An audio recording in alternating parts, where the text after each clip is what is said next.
Prologue.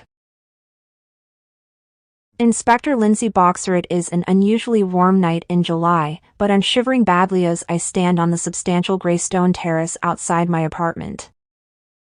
I'm looking out over glorious San Francisco, and I have my service revolver pressed against the side of my temple.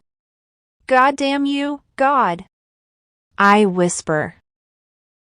Quite a sentiment, but appropriate and just. I think that I hear sweet Martha whimpering.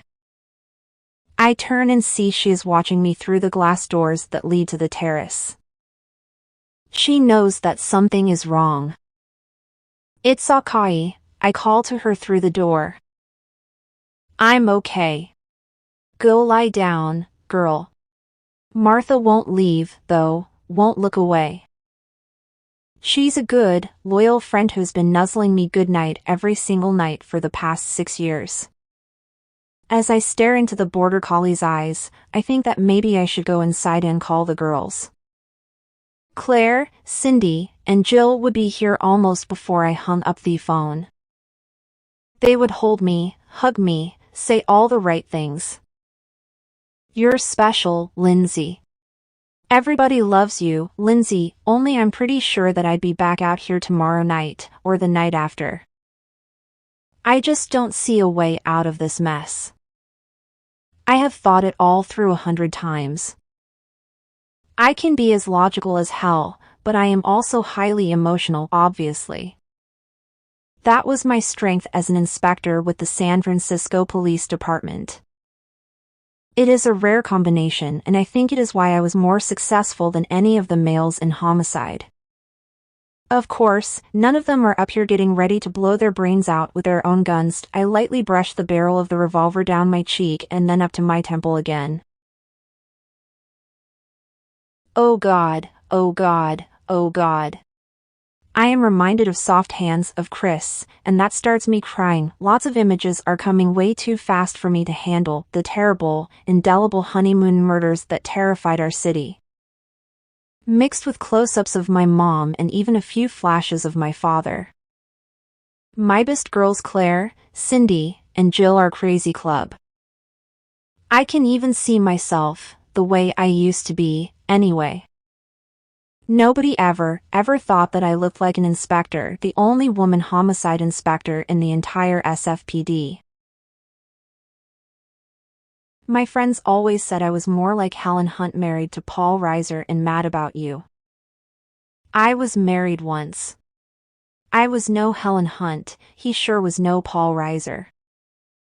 This is so hard, so bad, so wrong. It's so unlike me. I keep seeing David and Melanie Brandt, the first couple who were killed, in the Mandarin suite of the Grand Hyatt. I see that horrifying hotel room where they died senselessly and needlessly. That was the beginning. Chapter 1.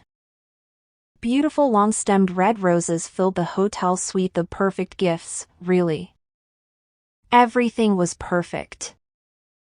There might be a luckier man somewhere on the planet, David Brandt thought as he wrapped his arms around Melanie, his new bride. Somewhere in Yemen, maybe some Allah-praising farmer with a second goat. But certainly not in all of San Francisco.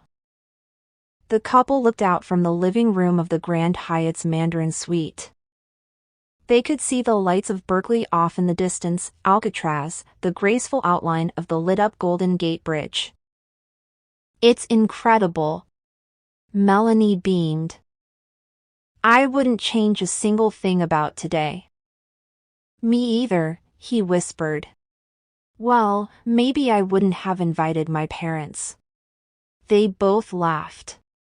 Only moments before, they had bid farewell to the last of the 300 guests in the hotel's ballroom. The wedding was finally over. The toasts, the dancing, the schmoozing, the photographed kisses over the cake.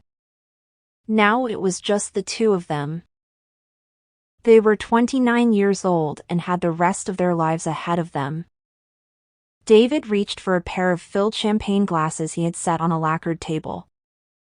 "A toast," he declared, "to the second luckiest man alive." The second, she said, and smiled in pretended shock. Who's the first? They looped arms and took a long, luxurious sip from the crystal glasses. This farmer with 2 goats. I'll tell you later. I have something for you, David suddenly remembered. He had already given her the perfect 5-carat diamond on her finger, which he knew she wore only to please his folks. He went to his tuxedo jacket, which was draped over a high-backed chair, and returned with a jewelry box from Bulgari. No, David, Melanie protested. You're my gift. Open it anyway, he said to her. This you'll like. She lifted the top. Inside a suede pouch was a set of earrings, large silver rings around a pair of whimsical moons made from diamonds. They're how I think of you, he said. Melanie held the moons against the lobes of her ears. They were perfect, and so was she. It's you who pulls my tides, David murmured. They kissed, and he unfastened the zipper of her dress, letting the neckline fall just below her shoulders. He kissed her neck. Then the tops of her breasts. There was a knock on the door of the suite. Champagne, called a voice from outside. For a moment, David thought of just yelling, leave it there. All evening. He had longed to peel away the dress from his wife's soft white shoulders. Oh, go get it, Melanie whispered, dangling the earrings in front of Heise's. I'll put these on. She wiggled out of his grasp, backing toward the Mandarin's master bathroom, a smile in her liquid brown eyes. God, he loved those eyes. As he went to the door, David was thinking he wouldn't trade places with anybody in the world. Not even for a second goat. Chapter 2. Philip Campbell had imagined this moment, this exquisite scene, so many times. He knew it would be the groom who opened the door. He stepped into the room. Congratulations, Campbell muttered, handing over the champagne. He stared at the man in the open tuxedo shirt with a black tie dangling around his neck. David Brandt barely looked at him as he inspected the brightly ribboned box. Krug. Klaus du Mesnil, 1989. What is the worst thing anyone has ever done? Campbell murmured to himself. Am I capable of doing it? Do I have what it takes? Any card, the groom said, fumbling in his pants pocket for a tip. Only this, sir.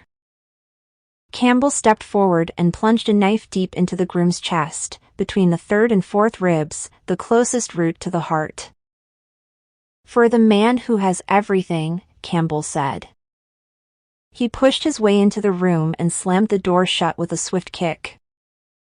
He spun David Brandt around, shoved his back against the door, and powered the blade in deeper. The groom stiffened in a spasm of shock and pain. Guttural sounds escaped from his chest, tiny, gurgling, choking breaths. His eyes bulged in disbelief. This is amazing, Campbell thought. He could actually feel the groom's strength leaking away. The man had just experienced one of the great moments of his life, and now, minutes later, he was dying. Campbell stepped back, and the groom's body crumpled to the floor. The room began to tilt like a listing boat. Then everything began to speed up and run together. He felt as if he were watching a flickering newsreel.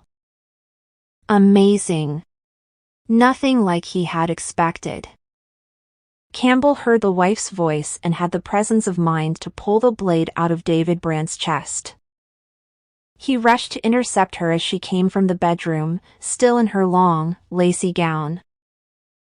David, she said with an expectant smile that turned to shock at the sight of Campbell. Where's David? Who are you? Her eyes traveled over him, terror-ridden, fixing on his face, the knife blade, then her husband's body on the floor. Oh, my God! David, she screamed.